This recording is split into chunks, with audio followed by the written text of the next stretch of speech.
Hey, good morning, everybody. This is Brittany with the Seniors Blue Book, and this morning I have the privilege to be joined by Ashley and Sherry, both of them from Harbor Chase communities. Ashley's from the Sarasota community, and Sherry is in Venice.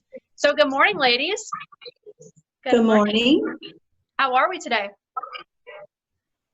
Wonderful. Doing pretty well. It's a beautiful day here at Harbor Chase, so we're enjoying the sunny Florida weather. Absolutely. Well, I want to jump into learning more about your ladies, your backgrounds, and also your communities. So let's start with Ashley and talk a little bit about your background and, of course, Harbor Chase of Sarasota. Hi, so I'm Ashley. I'm the Director of Sales here at Harbor Chase of Sarasota. I actually am new to the Sarasota area. I like to tell people I moved here a week before COVID came to town.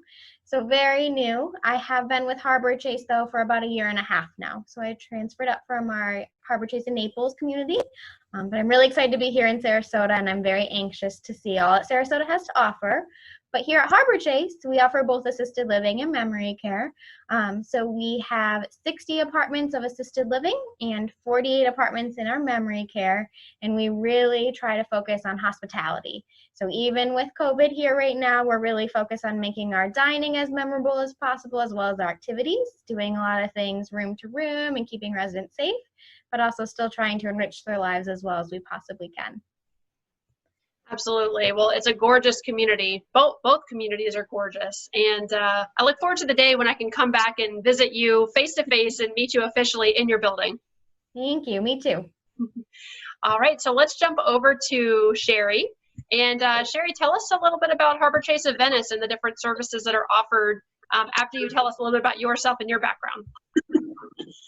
Thank you, Brittany. My background is actually long-term care. That's what I've done my entire career. As I came to Florida in August, so I'm pretty new to the area, and Harbor Chase, I've been here for 3 weeks. I'm so excited to be back in long-term care. It is my world. It is what I love. Harbor Chase of Venice actually has assisted living, memory care, but we also have a skilled nursing unit. So we are able to accommodate we have 45 beds in that unit, and we're able to accommodate for rehab. And we can get into that in a little more specifics in a little bit. Awesome. Well, today's topic is going to be distinguishing the differences between the licensing and assisted living. I think a lot of families are really going to gain a lot of knowledge from this. Caregivers that are looking into senior housing opportunities.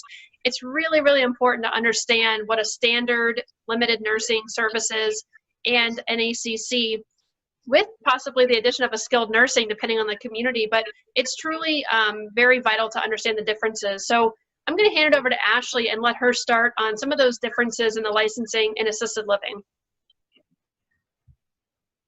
Thanks, Brittany. So we do have 3 different types of licensure in assisted living, like Brittany mentioned: standard limited nursing services, or what some people refer to as LNS, and extended congregate care services, or ECC.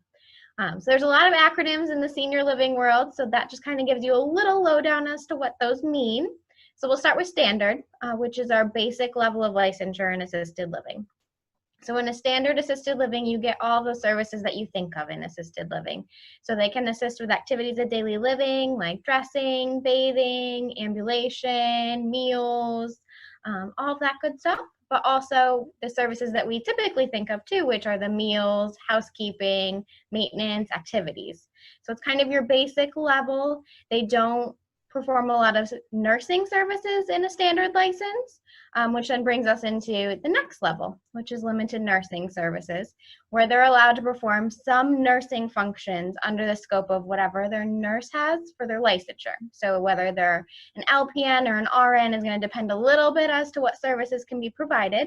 But they allow for things like catheter or colostomy care, some wound care and dressing changes, assisting with nebulizers, casts, spray splints.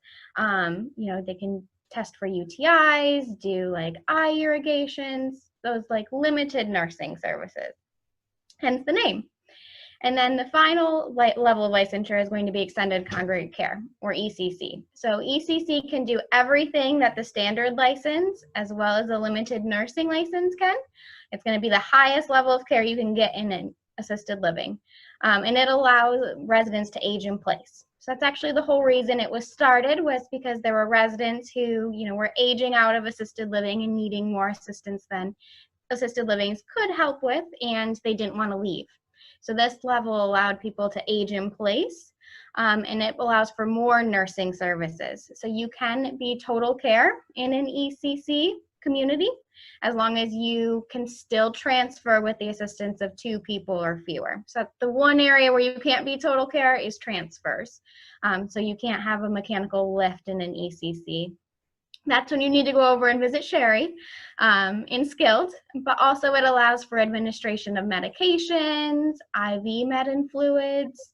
You can be bedridden in an ECC license if you are under the care of hospice, which is huge because a lot of residents, as they age, they could get to that point and they didn't want to have to move in their final days. So now they don't have to, they can stay.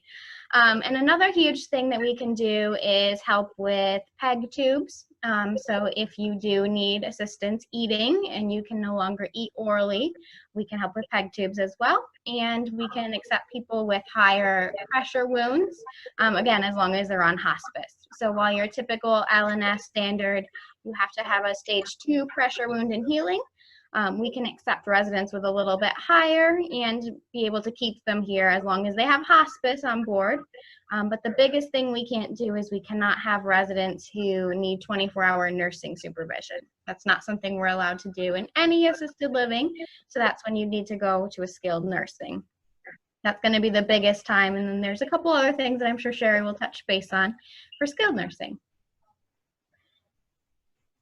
All right, Sherry, over to you on skilled nursing.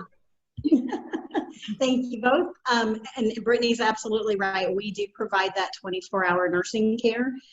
We are a small community. We only have 45 beds, which means we are able to be very family oriented.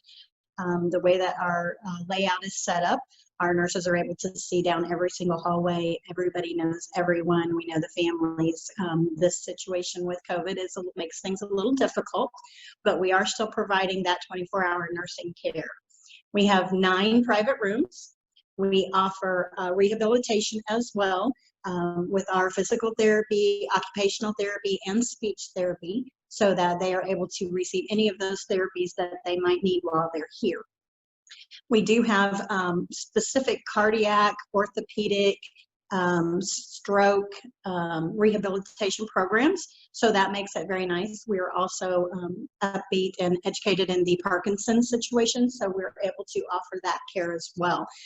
We do ostomies, PEG care, IVs. Also, we have wound care, as Brittany mentioned, but we have an in-house wound care physician. So they are able to see them once, twice a week, however often is necessary, and stay on top of that wound care to help us with that. If we need to change orders or anything like that, that's available. We have a great staff to resident ratio.